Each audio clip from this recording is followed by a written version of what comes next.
Robert Foulkes, nominated for Ratched, calling from Hollywood, California.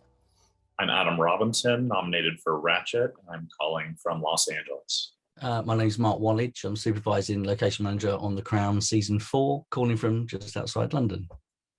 Hi, I'm Jethro, Ensor, the supervising location manager on season 1 of The Nevers, calling from London. I'm Nick Rafferty. I am the supervising location manager on Fargo season 4, and I'm calling in from Chicago.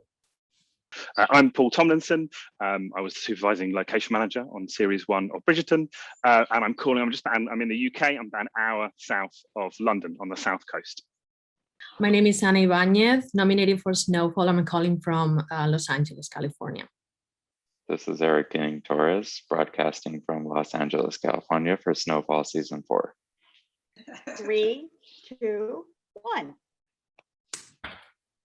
Very good, thank you. I'm Jill Nenn with the LMGI Television Committee, and we are so happy to have our finalists nominated here today. Thank you so much for being here from all over. We're going to go ahead and jump right in and get started with Ratched. Okay, Adam Robinson, this is for you. The matching together of the Amundsen House in Malibu with the Hilltop Francis Letter Estate makes the perfect Mexican Riviera resort. And by the way, just to note, not many people know about that Francis Letter Estate. And I know about it because I used to take acting lessons from Francis Letter when I was a young child in Studio City at the American National Academy of Performing Arts. Also attended by Diane Lane and Miss Helen Hunt. And where are they now? Certainly not here with us, just saying. So the timeless architecture for the mayor's surroundings, the publicist's home, along with the sprawling grounds of the institution and the interior of the monastery. What do you think? Do you have a more difficult time with the interiors matching for this period or the exteriors? I think in this case, definitely the interiors that were tougher. We knew we needed this Mexican beach resort. We pretty quickly came to the Adamson house on the beach. It was great, but with its historic nature, they would not allow any interiors there. So we started the hunt for a property we could use for the interior and a little bit more of the grounds. Excuse me, we came across the Letter Estate. Another location manager that was helping me out, Lyle Holmberg, brought it up to our attention, and it really just fit perfectly to make this resort. Well, congratulations on that, because I really don't think it's been seen before. And speaking of something that's not often seen, you brought us into the famous Dawn Ridge Tony Duquette designer home for the Sharon Stone's eccentric character. That's another one, maybe hardly ever seen on actual film other than photo shoots. How did you end up there? Now, that one was on the radar of this production when I came on board. I took over episode 3 from Robert. But it was a very tough location to go to. And this brings me to my first meeting with our production designer, Judy Becker. She said to me, I don't care about the logistics. I don't care about how much anything costs. Do not talk to me about that. And when we pulled up to this estate the first time, I said, wow, if I took anyone else here, I'd probably be fired. But with this group, nobody cared about how tough it was to get there. I think we were 1 or 2 stake beds at a time, and the amazing look and eclectic look of it really fit the character well. Yeah, 1 or 2 stake beds at a time, always an awesome feeling, for sure. Robert Foulkes. Yes, hello. This is your 3rd Ryan Murphy project. And actually 7th, if you go all the way back to Nip Tuck. Oh, wow. Okay. There was a big gap in between these recent ones and way back when. Duly noted. And of course, nods to your nomination for Versace as well.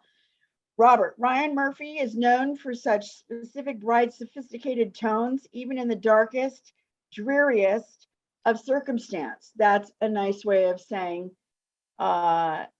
he makes the violence seem oddly glamorous. Can anybody else do that? No, it's really a very real question. And do you want to hear the real answer? The real answer is Jodie Comer from Killing Eve, who also basically Killing Eve won last year for contemporary at LMGI. So nods to them.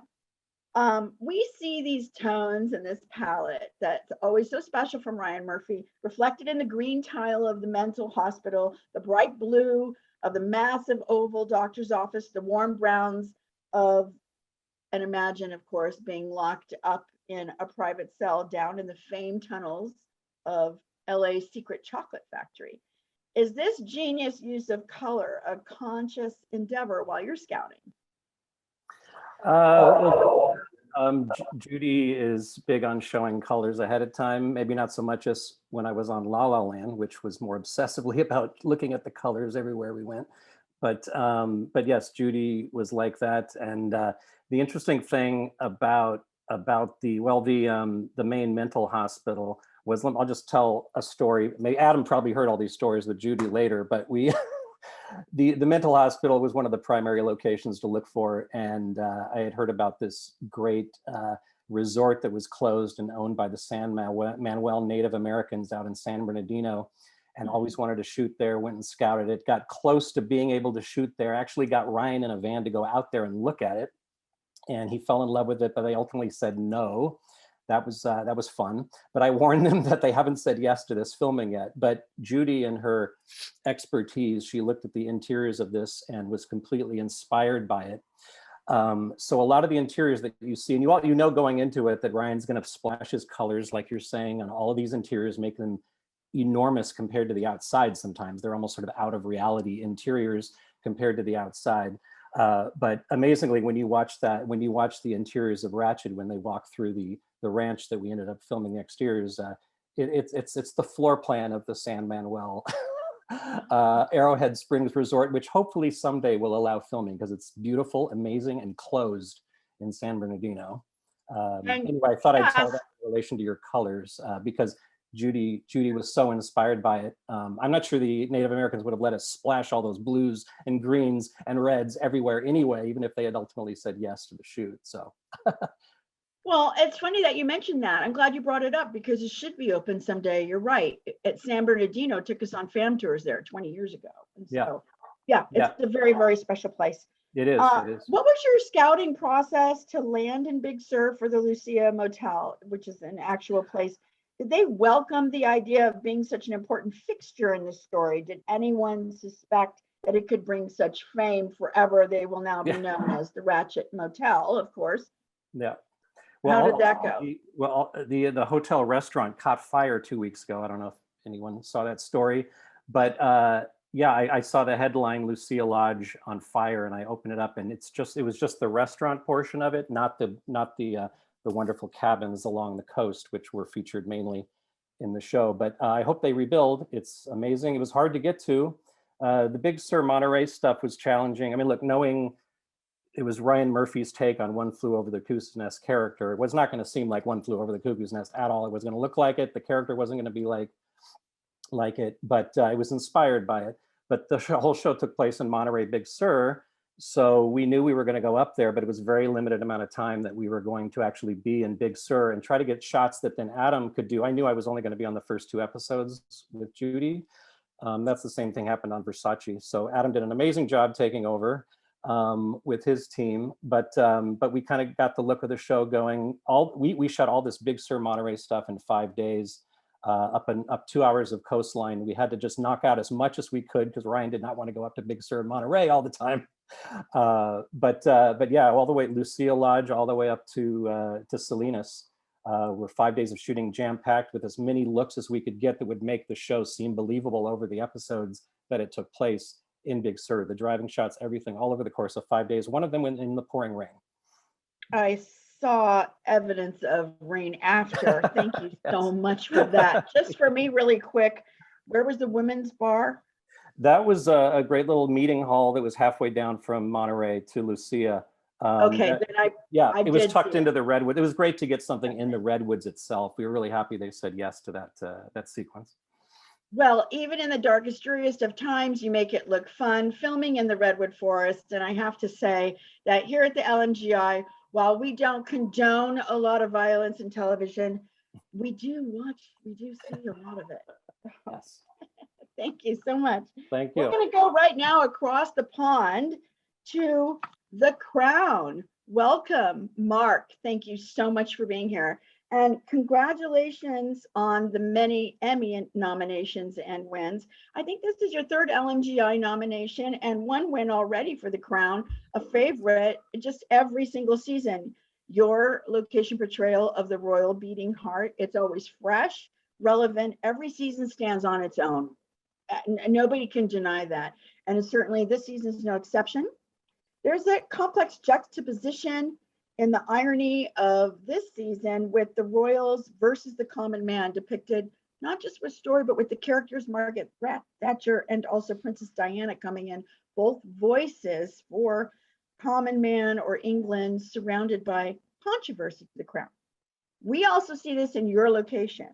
We see it in the unemployment office, the impending invasion of the Falklands, the opinions of many charging the streets in riot, and also just to see Diana. How was this different than scouting the regular palaces and castles that they do every season? Where did it take you? It was certainly different. I mean, the reason we were looking for somewhere different to castles and stately homes, we were trying to build the story of Michael Fagan and his visit to the Queen. So it was about establishing his world, if you like, and then factoring all those other elements that you mentioned. And that took us to a number of areas. The challenge being that we were trying to recreate 80s England inner cities, and a lot of those areas have disappeared. A lot of them been redeveloped. So there are only a kind of core few that we could go to. One was the Aylesbury Estate in South London, which I'm sure some of our guys know very well. And yeah, so we were there. So we were establishing Fagan's world there, and it was about working with that community in essence, because I think a lot of those inner city estates notoriously get used for negative stories, drugs, gangs. So it's about bringing them on board and getting them to work with us, really. So that's where we ended up. When dealing with the magnitude of sensitivity to the historical reference this season, creator Peter Morgan says it best: you're trying to remain truthful about what you are writing about when in fact you're so burdened with what you know actually happened. Did you experience this while scouting and creating your location story for the 11-year timeline of the complicated relationship between Charles and Diana? Let's talk about their humble beginnings, from meeting to the iconic scene where she's roller skating, soon to be princess, through Buckingham Palace, and then the exotic theaters, ballrooms, to the recreation leading up to the world's most famous wedding. What can you tell us that was like? When we first see Diana, we see her at the Spencer home, which we obviously we weren't going to be able to go to Althorpe, so we ended up in a lovely house called Ragley Hall up in the Midlands, which serves as our Ragley Hall, and that's where we first see Diana. And then in terms of her story, obviously we do try and remain as truthful as possible. So we were able to set her initial, when we see her with her friends, when she's still working as a nanny, we're shooting in the Kensington streets and outside her actual Kensington flat. So keeping the truthfulness there. Wow. And then going forward, it's a kind of, I think the Charles and Diana story for us in terms of locations, as it becomes more modern, becomes a little bit more difficult for us in trying to keep to the areas that we would love to be able to go to. And sometimes that's just not possible because of close personal relationships with owners of homes or owners of locations with the family itself. So yeah, it certainly poses some challenges. The locations to watch for, you've told us, are some of the best that the UK has to offer. Some of these locations doubled for Ireland, Iceland, New York, Spain played for the Sahara Desert, the Australian outback, and South Africa. I'd love to hear about turning Manchester into downtown New York City streets, and which one of these transformations was the most difficult or your favorite, and why? So luckily enough, I only have to deal with the UK locations, and Tate and his team obviously look after the Spanish side of things and do a wonderful job out there. Manchester, yeah, fantastic, refreshing to be away from the southeast, if you like, in terms of city environment. you know, the central Manchester brownstone type buildings give us New York. So it's just that down to the wonderful then art department to create, you know, with their action vehicles and their various, you know, subway entrances to actually sort of finalize that, you know, definitive New York sense, if you like. How many And places? favorite-wise, How many places sorry, no, played go on. for Buckingham Palace? I think we've got 4, Yeah. and sometimes you'll see the Queen start a journey in one, travel through all 4 before she ends up in her final audience, what we call the audience room, where she meets the prime ministers throughout the show. So it's it's an interesting, you know, conglomeration of 4 different great houses and locations that give us Buckingham Palace. Well, it's seamless when we see it and amazing every time. In the end, we bow to the crown, knowing, and try and hear this in Tobias Menzies' voice, if you can. She is the oxygen we all breathe, the only person that matters. Hopefully that's been a great mantra for you starting your workday every morning, because it has obviously given you such success with the show. We thank you so much for being here today, and good luck with those nominations. Thanks Let's go over to the innocent cherub angels of Fargo. Speaking of violence, hello, welcome, Nick Rafferty is in the house. So happy to have you, Nick.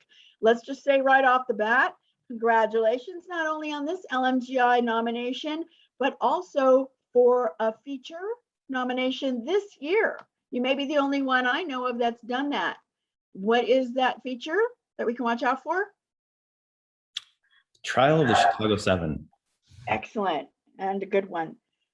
Nick, I want to say from frame one, Fargo to me is simply a complete package of brilliance laced with irony. Let's just get into it.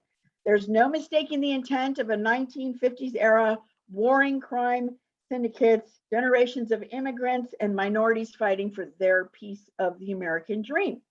Noah Hawley says that this was the most ambitious season yet, and it shows. I love on day one when the overcoats come out in the autumn air. You don't just see the leaves blow, you can feel the crisp in the air. Thank you, Nick, for your hard work. Tell us about the exteriors in and around Rogers Park for the mortuary home, and across the street, Angel of Mercy, Quirky Killer. Yeah, this was an incredible one to work on. And having done Chicago 7, a feature film, and then, you know, also period, and then a television series, the differences are just striking. And hats off to all my colleagues, because trying to pull off feature period over an entire season is just incredible. And it's amazing to look back and just imagine how we do it. In terms of the home that you're talking about, the Smutney Mortuary, this was up in Rogers Park, which is the north side of Chicago. Chicago is a city of neighborhoods, and Rogers Park is on the very northern fringe. In fact, this home, and what was interesting about it is we needed to find a place that was like this giant, expansive Victorian, but that was nestled in the city, that had these apartments that faced it, which is a tall order, trying to find a single family with some yard around it that really has sort of a dense apartment sort of neighborhood and feel. And what ended up coming to our attention here was actually it's an old farmhouse. It is a house that had stood there since the 1800s, before there was any city, when there were still goats and donkeys like roaming around on the north side of the city. So this was the first house and the first settlement up there, and the city was built around it. We found this home and had to convince the owners, not only that we were going to take down their fence and do some alterations, but literally to live inside our set. We created a set that ended up extending into a full year. They were living in a mortuary in the middle of the COVID pandemic. They literally had a coffin in their living room as this thing took hold. It was an incredible location. It certainly was. And I noticed that, like, there's a lot of talk about episode 9. There's a lot of wink and nod to the legacy of the Coen brothers. Like, for instance, the Barton Arms boarding house is a wink to the Barton Fink Hotel Earl. The gas station, the cornfields, all reminiscent of classics in, like, for instance, The Wizard of Oz, A Serious Man, a nod to Barton Fink. Like we said, it's such a special episode. What kind of pressure did you have to get things perfect? Or were you a part of that wink, wink, nod, nod? A lot of irony laced into the locations for all the other Coen brothers work.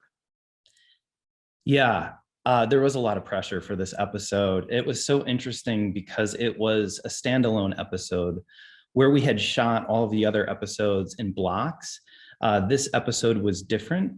It had one director, Michael Uppendahl, and it was being shot as a one-off. And it was also in the middle of winter. They were shooting it in black and white, whereas all of the other episodes had a Kodachrome, a very distinct, colorful palette.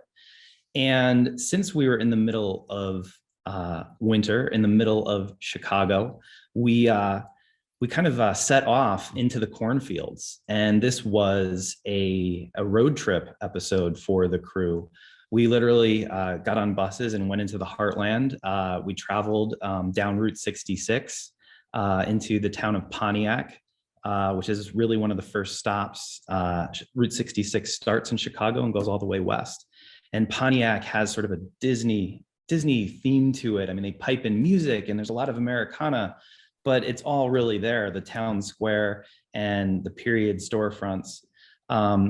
We ended up finding this amazing boarding house that was really an old sort of Gothic, maybe Romanesque Gothic farmhouse in the middle of a cornfield. All the corn was dead and the snow had fallen, and it had this incredible architecture and a staircase that seemed to go up to the heavens. And then we found a gas station, which of course you'd imagine they'd be all along Route 66, but this one was actually closer to the Indiana border.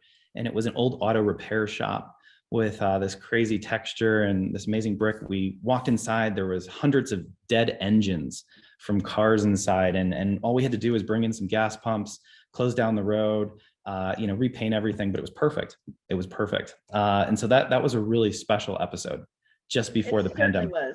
It shows in the editing, the cinematographer, Dana Gonzalez, your work with them, outstanding, amazing cast of actors, the way that each location kind of portrayed specifically to that character. It really shows, Nick. It comes out and it's brilliant.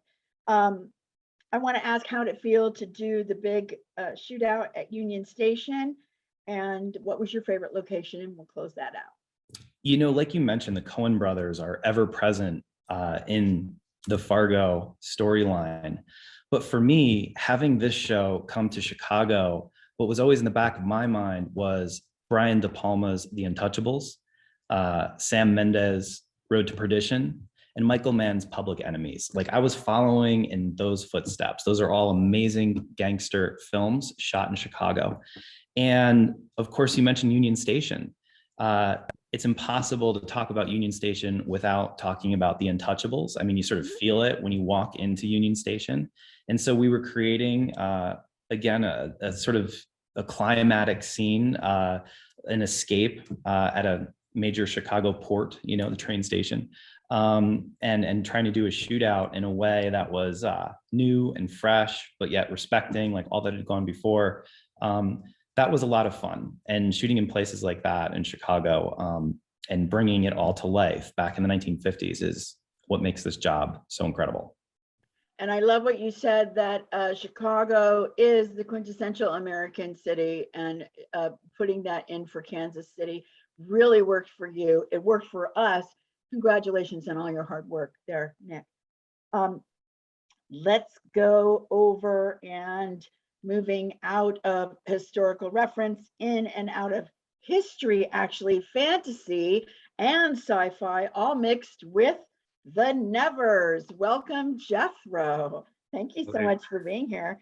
First, for our audience, can you tell us, give us a proper introduction quickly to the Nevers? What's the story summary?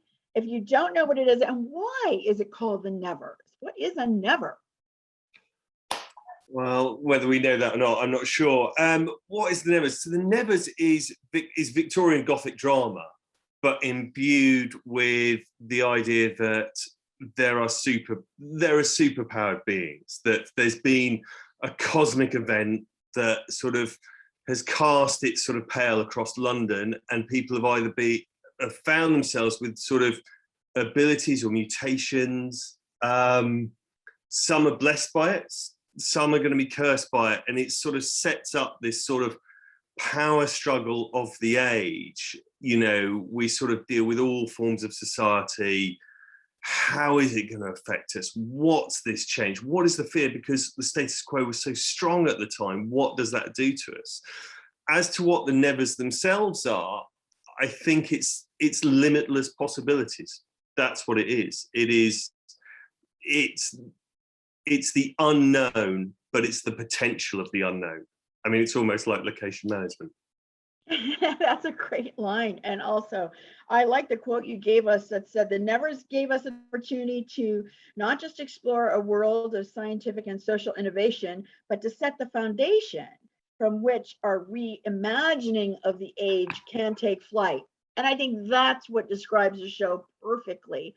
You do it, your part in the location portrayal, because it's got a lot going on with timelines and such, filmed throughout London. I don't want to give away all the secrets. How did you create the world for your characters in both 19th century steampunk machinery chic while playing streets for the alternate reality, where horse-drawn carriages and cobblestone streets kind of collide with motorized cars and telephones? Tell us about how you did that in the historic Chatham Dockyard. Well, I think both Mark and Paul know that Chatham's very much an old friend to location managers. It's a former sort of naval dockyard. What it has is it's got depth, it's got space. It's just a playground for us. And we went there very early on with our designer, Gemma Jackson, and set decorator, Tina Jones. And we knew that we had this journey that we wanted to create through Victorian London. And, you know, revealing, the big reveal being that, you know, suddenly we're going to invent the motorized car. And we all stood there and we knew that it had the depth and range, but it was how we could sort of bring more life to Chatham that we hadn't seen before. So we sort of undertook, Gemma and Tina sort of brought us sort of frontages and dressing, and we built this whole world for us to, you know, to literally become just the playground for the opening episode, to which we knew that we had this fantastic car. So we tended to sort of, whenever we got out to other places as well, we found other points where we could just extend the journey. What we wanted to see was your start from sort of the Regency period, a place like Trinity Church Square, you know, going through to the slums of Islington. And that's, you know, you have your one big set piece, but to build on it and the production sort of have the foresight to say, come on, let's take this with us and we'll find, you know, where can we do this? We've taken back the modern world, so why not use it as best we can? That's a smart way to go, considering that what really sells these period pieces is the expansion in large exteriors, which obviously, as we all know, are not very happy, you know, you're easy. You're going all the way back to the beginning of the 19th century. So I love your spaciousness. You could see it in the orphanage. You could see it in the hanging square. Let's talk about the Opera House, the tunnels of Fort Amherst, changing from Greenwich to creating a town square for the hanging, and West Wycombe, is that how you say it? Estate? It's West Wickham. Thank you. Pleasure. Is it a aspiration of equality for Lady Biglow, or is it really a gilded disguise for a villain? Well, that I think you'll find, you know, as the sort of next season sort of develops, we'll see where this goes, and that's the trick of the series. But you really do, you get an opportunity with places like West Wickham. There is so much already there, and you're introduced to it as Lady Bidlow's garden party. So it's about sort of being sensitive what's already there, and sort of, again, for Tina and Gemma to sort of bring their sort of riches to it. And then, you know, we've got much more playful things like Fort Amherst, which is where we sort of more or less recreate the Hellfire Club. And that was just their old Napoleonic forts, again, near Chatham. And they just gave us this journey. It's a chance to sort of, it's almost like sort of, you know, you are doing Dante's Descent through it. And we were very lucky. It was a game of two halves, because round two was very much sort of in COVID times. So we were fortunate to have so many sort of crowd opportunities to sort of, again, sort of just give the scale where we needed it to be. You know, unbeknownst to us, COVID was fast at our heels. So later on, we had to be very, very careful with it. We had aspirations to go to Greenwich for the Hanging Square, but it was just it was just too impractical. The worry was that not that we couldn't do it, because we'd found ways to do it. It's that the outside world itself might shut us down, and we couldn't really afford to do that. We'd sort of we'd stopped and then built up pace again. And, you know, I hope we did it justice with what we created. Well, I was going to say, look what it afforded you. I don't think you could have done that. Wouldn't have been what it became had you been on, you know, the other locations. So kudos to that. We are going to ask just rather quickly, not giving away too much for episode 6, of course. But I enjoyed the fact that podcasters were even saying, am I watching the right episode? Did you even work on that? And can we look forward to seeing the Galante coming out in maybe season 2? Any secrets to give away? No secrets to give away, but as episode 6 has proved, and we did all work on it, and there's a lot of surprise faces when you open that script and said, oh, now we're completely somewhere else. No, that's the thing about the Nevers, it's not going to sit in one place for one time. I think it's already opened up the parameters to go wherever the imagination wants to take it. And I hope congratulations on your immediate fan base. As we are on our way out of this region, everybody that's still here, raise your hand. We're going to do a real quick little round of the nevers have I evers. So everybody raise your hand, and what's not true, then you will put it down. So I will say, nevers have I ever accidentally hit reply all on a very sensitive location subject. Okay, that's not bad. 4. Okay, 4 out of 9, back up. Nevers have I evers said to crew, hey, it's not brain surgery, we're just making a TV show. Okay, I'll see 4 or 5 with that. And one last one, all hands up. Very good, Jethro, you're doing good on this. Nevers have I evers found an incredible location by being completely lost on the road. Just about every hand should be down. I'd be surprised. Thank you so much for playing, Jethro. We look forward to season 2. And let's stay in the region and come on over to a completely different stock for some of the, even maybe the same areas. Bridgerton, welcome. Welcome, Paul. Thank you so much for being here. Thank you. I have a question for you. Were you guys surprised by, again, another immediate fan base that just absolutely took off and is not going to let you rest? Did you know this was going to be so popular before you started?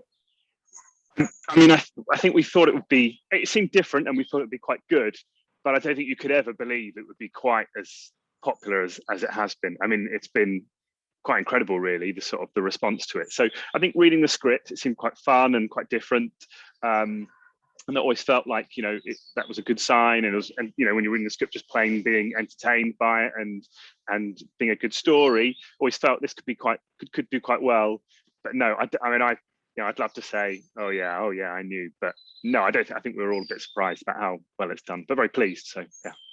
Well, in Bridgerton, there's so many balls, it seems, in every episode seems to have one. Is it hard to get these castles and estates to let you in filming, or are they just used to you by now? Well, I think we're quite lucky in the UK that there's a lot of incredible stately homes all up and down the country. So I think the reality for us is there's lots of options, and they're often very open to filming. So they all have their difficulties and nuances in terms of how delicate they are to film. But in terms of, often they have a film-friendly approach, which works very well for us. And actually, I think with the problem that we had with the balls, I think there's 8 in total across the whole series, was we kept getting this. We didn't get all the scripts at the beginning. We'd sort of get them periodically. And I remember reading the script 1, and it said, they're at the ball and it's the biggest, greatest, most impressive ball. And you think, oh, great. Okay, so we'll go with the biggest space we've got. And then you got script 2 and it said, it's the biggest, most impressive ball.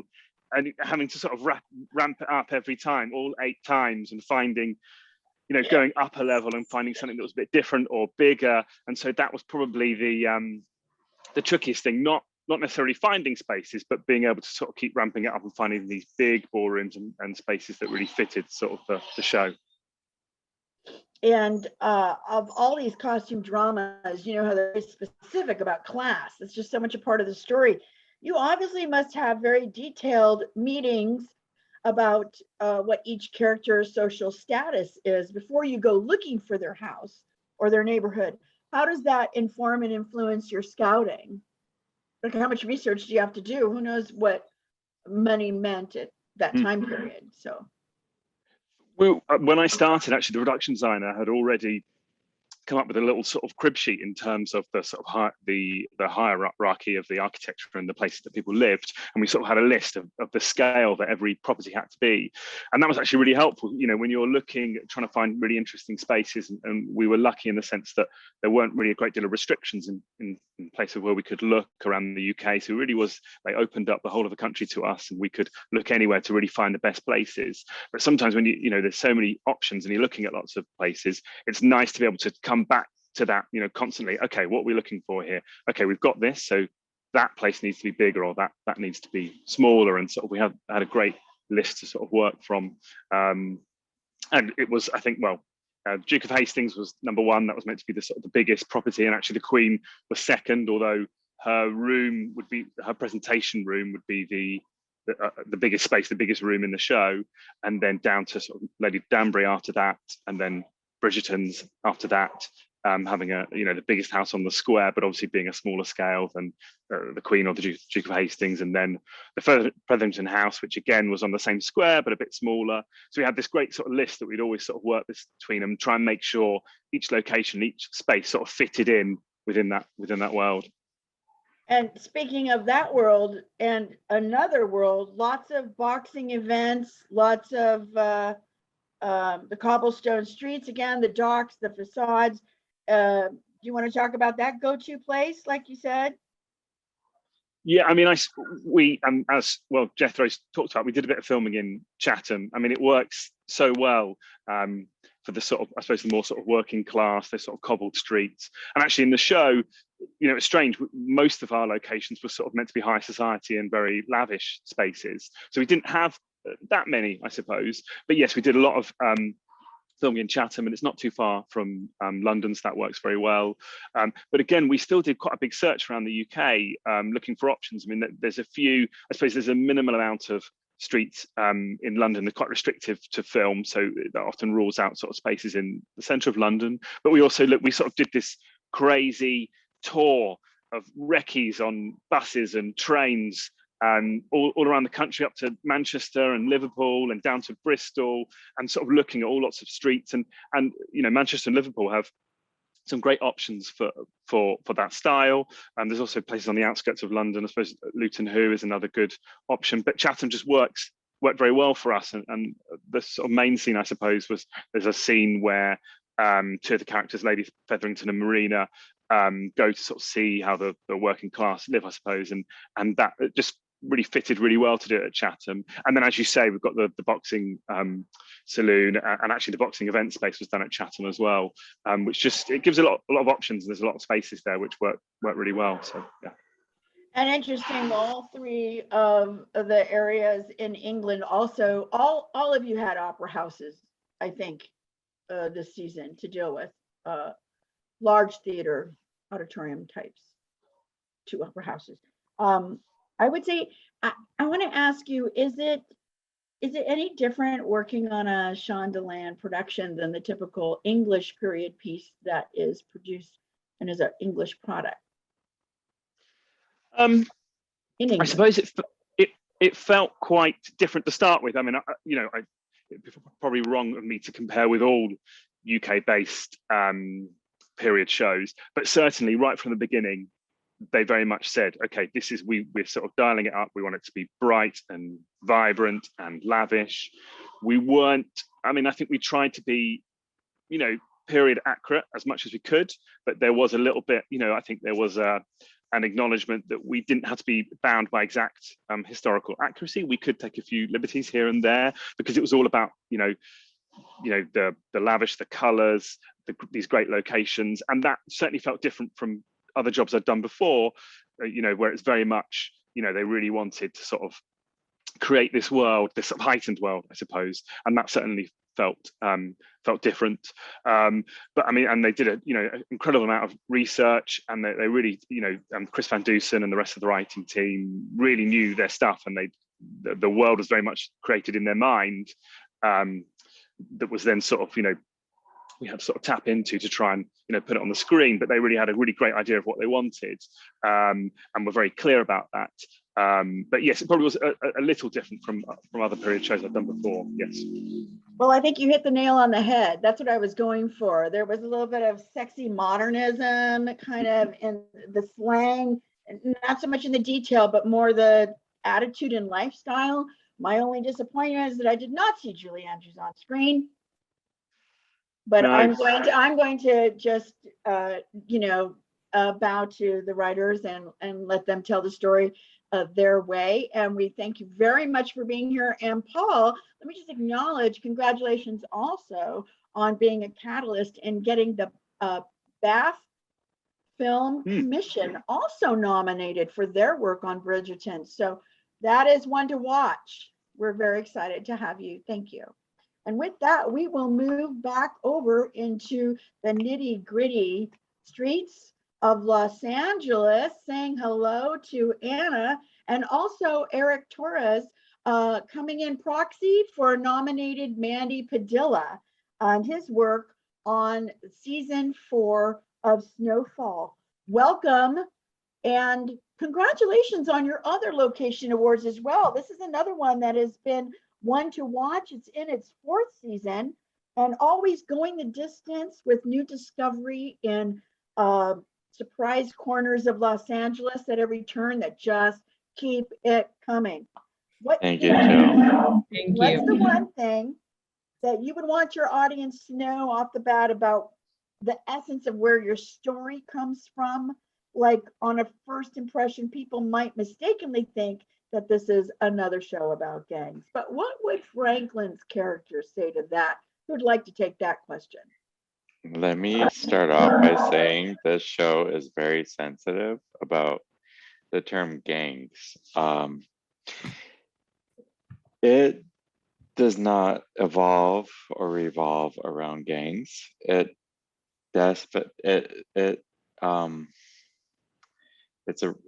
based on the crack epidemic of Los Angeles and how it has impacted the city and how it has impacted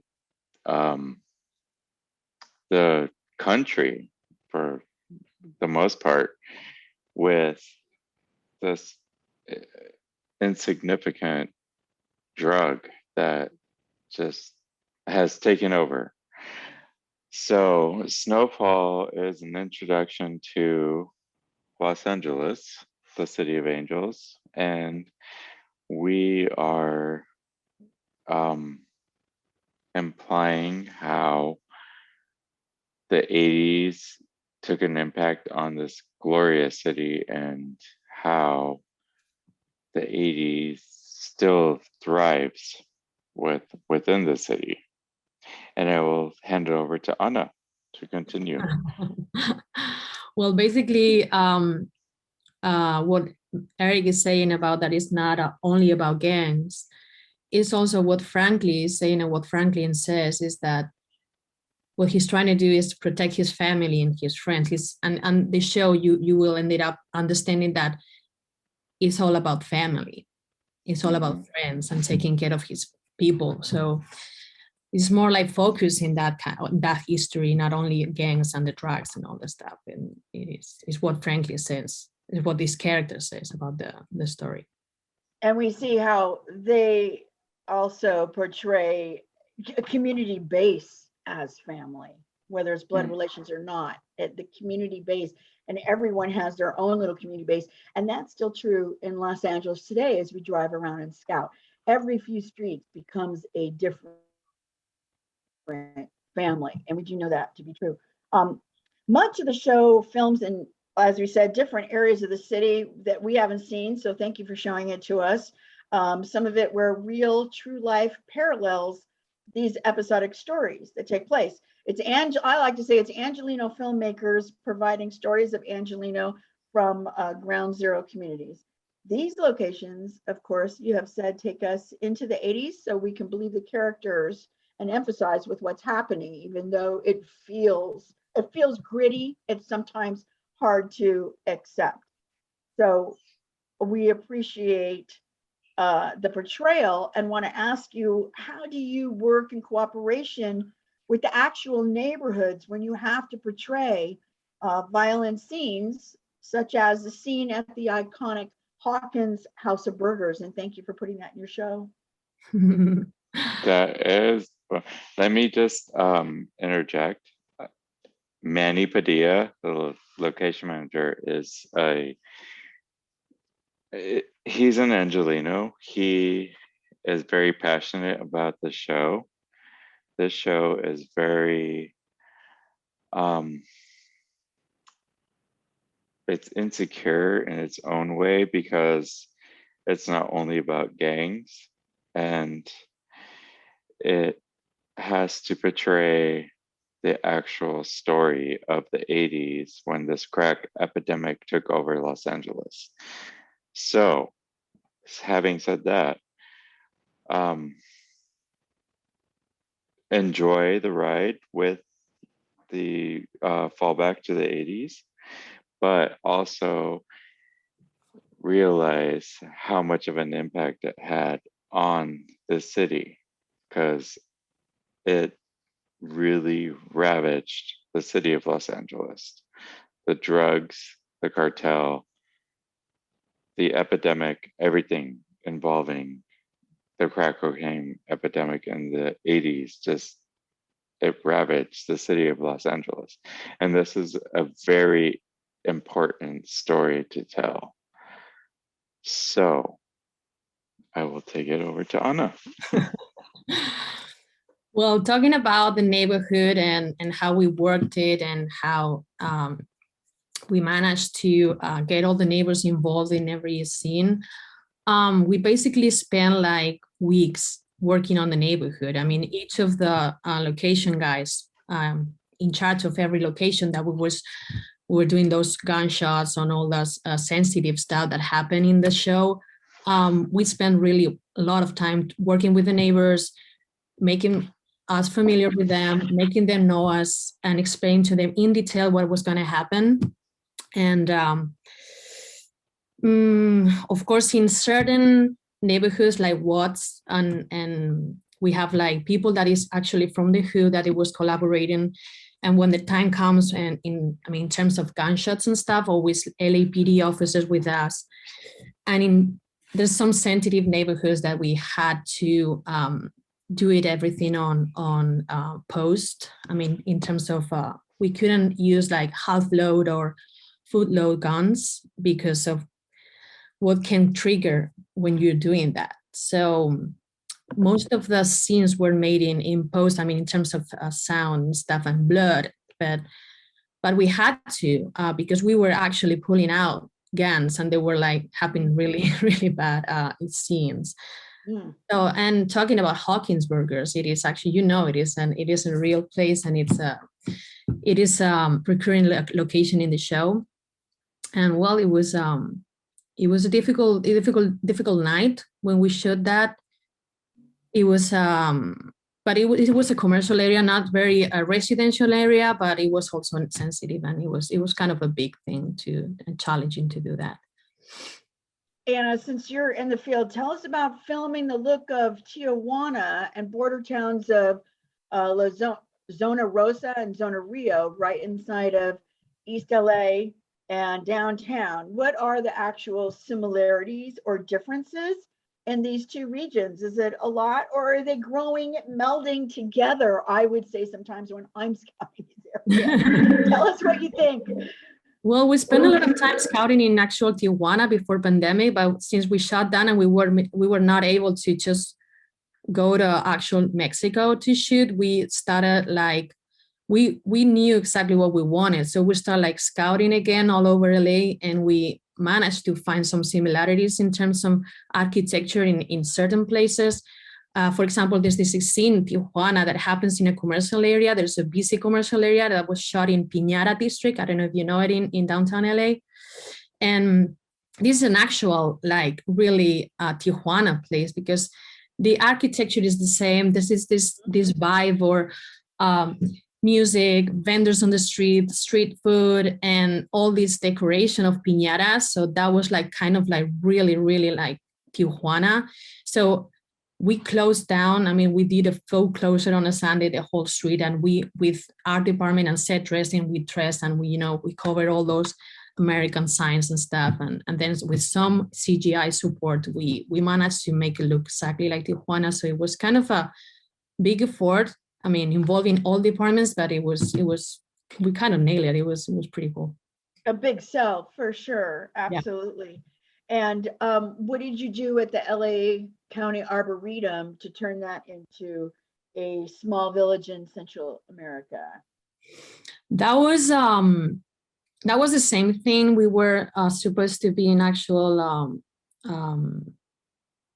what was the name? Sorry about that. It was supposed to be in Costa Rica or in some South America country, but we ended up like on a pandemic, so we couldn't travel, and we ended up in the Arboretum, which there's this bamboo area, which if you walk in, you can actually find yourself in the middle of a jungle. So it was kind of the same. We have the surroundings, so we just got, like set dressing, doing an amazing job, but it was funny just to be doing all that setup, and right next to you was all those paths where the people were visiting the Arboretum. So it was kind of a funny way to work. Yeah, kind of touch and go. You hope that a senior citizen who is bird watching for the day doesn't wander into a village massacre on a morning walk. So, hey, we know that Manny Padilla is very busy. He may or may not have landed now from helicopter scouting. Exactly. I know how tough that can be. Looking for 80s in Los Angeles, summer sky. So congrats and hats off to him. Thank you all for being here so much and giving us an insight into your world and creating it for us. I want you to know that there must have been over 80 television series that we plowed through this year, and that's internationally. So the best of the best is here in the room, and we are so glad to have you. Don't forget to watch out for your Compass magazine, and I believe that the award show and gala this year is going to be virtual on October 23rd. Please sign up and get your tickets now on the website. And thank you again for being here. And I just want to say happy scouting, everybody. Goodbye from Jill Naumann, LMGI TV Committee.